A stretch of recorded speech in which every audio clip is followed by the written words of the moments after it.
Hello students, this is a poem after Blenheim for standard 9. Students, this poem after Blenheim was written by Robert Southey, who was an English romantic poet. He was the poet laureate, court poet of his time.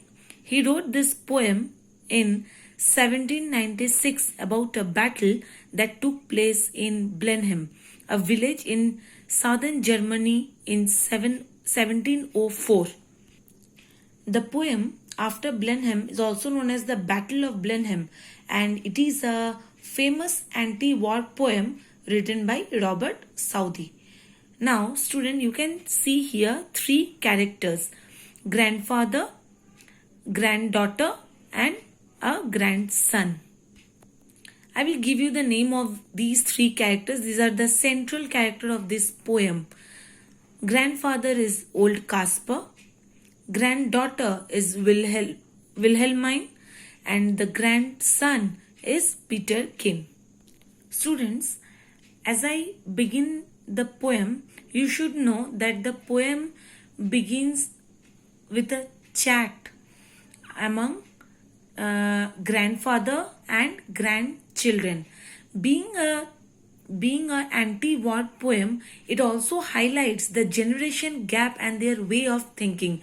When I will continue reading this poem, explaining you properly, you can understand that how the generation, the opinion conveys or give us the impression of the difference in the opinion because of the generation gap. Student, connect this generation gap with your practical life. When you talk with your grandparents while discussing on certain topics, you will find that the opinions of yours and your grandparents differ. So these differences we will find in this poem. Students, after Blenheim is a poem written to commemorate the victory of the Duke of Melbourne over the French in 1704. Okay, but throughout the poem you will find these words, the great victory. Almost everywhere the poet has repeated these words, the great victory, as in a sarcastic way, because without knowing the reason of the war, the grandfather only as a tape recorder, he continued to speak about the war, that he knows nothing, but he knows that the war is a great victory. Let's begin, students. It was a summer evening. Old Caspar's work was done, and he before his cottage door was sitting in the sun, and by him spotted on the green his little grandchild Wilhelmine. So the poem begins by picturizing a vivid scene of a summer evening. Evening is the time when most people return from their work, and Old Caspar is a farmer who completed his work and now just sitting outside his cottage door and watching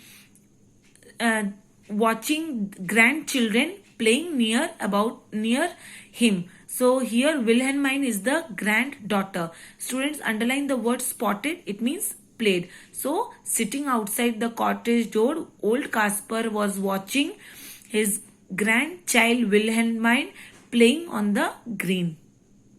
Green, you can say the garden.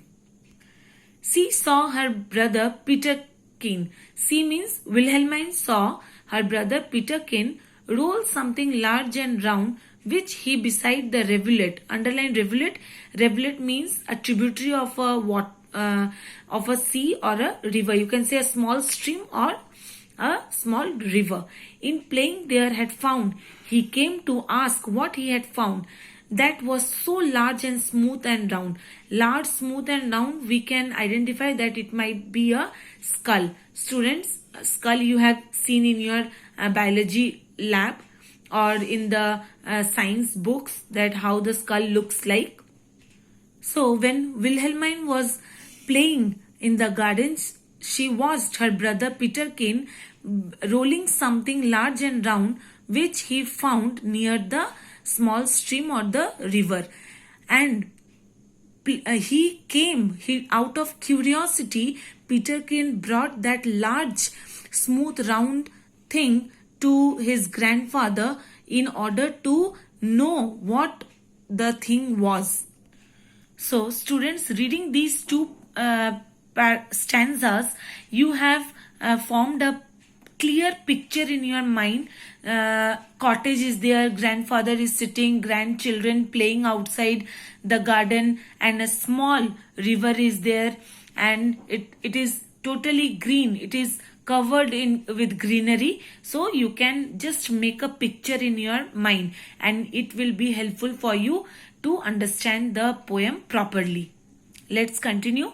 Old Caspar took it from the boy. Old Caspar took that large, smooth, round thing from his grandson, that is Peterkin, who stood expectant by. Underline expectant. Expectant means Peterkin was eagerly looking at his grandfather in expecting to get a reply from him. And then the old man shook his head and with a natural sigh, "'Tis some poor fellow's skull," said he, "who fell in the great victory." Now, we got the idea of the war. We got the what type of war was that? It was the war which was fought was a great victory. So, "'tis some poor fellow's skull." "'Tis" refers to the skull refers to maybe it may be of a soldier or any common person who became the victim of the war, who died in the war. But the war was a great victory. So, first reference to the war. Now, in the first stanza, we were introduced with the two main characters, central characters of the poem, Old Caspar and Wilhelmine. Now, in the second stanza, we got the third important character of the poem, that is Peterkin. In the third stanza, the first reference to war has been presented before us by Old Caspar, the grandfather. So, underline great victory, students. Write down that the great victory refers to the battle in which the English defeated the French. Next, "I find them in the garden, for there's many hereabout." Here I is the grandfather, means Old Caspar. "And often when I go to plough, the ploughshare turns them out." Ploughshare, you have many times seen the farmers using this tool for ploughing the field. So ploughshare is the broad blade of a plough. Okay, so the battle led to the death of thousands of soldiers whose corpse lie deep scattered in the field. So here grandfather said that, "Child, you had found only one, but while ploughing in the garden, I found," means grandfather found, "many thousand, innumerable of skulls in the garden, buried deep inside the soil or in the field. For many thousand men," said he, "were slain in that great victory." Slain means killed. Student, please notice that in the third stanza, the contrast words poor, then great victory, then in the fourth stanza also the word slain means killed, then the great victory. So what these words symbolize us? These words symbolize that any war fought only brings killing and murder and death of the common people. These words also show man's cruelty to man. So Caspar believed that the soldiers or the common people who became the victim of this war sacrificed their life for the country and didn't die in vain. Their death served the purpose of the victory in the battle. So they died, they were killed, but what does their sacrifice brought us back? The great victory in the battle. Now tell us what it was all about. The children were very curious, eager to know that What was it all about? Why so many people were killed? Young Peterkin, he cries, and little Wilhelmine looks up with wonder waiting eyes. They were so curious to know about the war that it was reflected in their eyes with wonder waiting eyes. They were expecting to see and hear exciting things from their grandfather. Now tell us all about the war and what they fought each other for.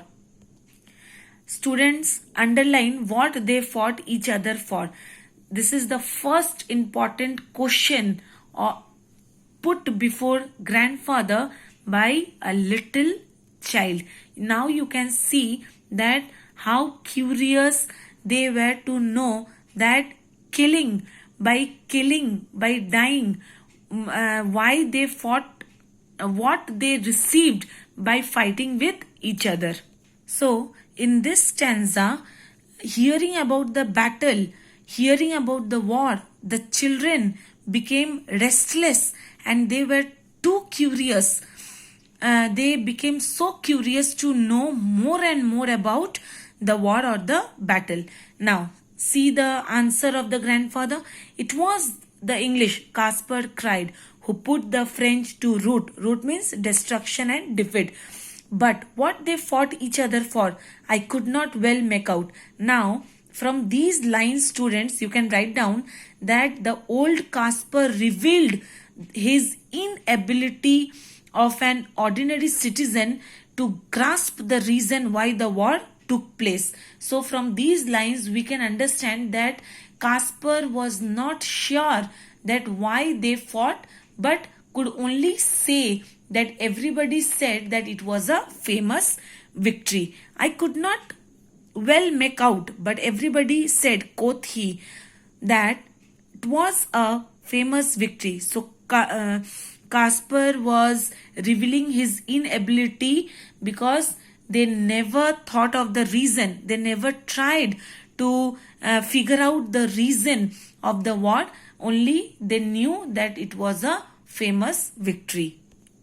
So students, up to 6 stanzas, you will try to read it properly, all the stanzas properly. I hope you have written down all the explanations and meaning, whatever I have explained and discussed in this video. So once you revise it properly, and I shall continue the next stanzas in my next video.